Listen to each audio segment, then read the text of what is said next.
ต่อให้เจ้ามีเงิน100 ล้านพยาบาลเก่าบ่อยู่ต่อให้เจ้ามีเงิน1,000 ล้านเจ้าก็ซื้อลมหายใจเมื่อวานนี้บ่ได้เพราะว่าคนดีบ่ว่าคนมีบ่ว่าคนบ้าทุกศาสนาเกิดมาแล้วต้องตายถ้าบ่อยากตายจงรักษาศีลบำเพ็ญเพียรภาวนาให้ออกจาก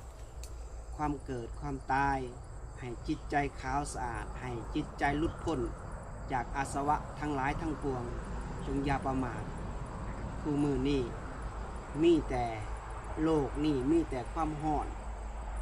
ไฟราคะโทสะภัยโลภมากโลภะขอบนำจึงเกิดแต่สงครามอันนี้จิตใจเฮาต่ำย้อนเฮาบ่มีสติคุมจิตคุมใจ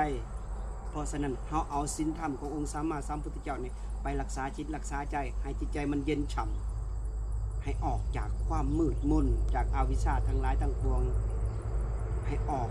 หลุดพ้นจากอาสวะทั้งหลายทั้งปวงเนาะให้ออกจากความตายความเกิดเนาะสาธุ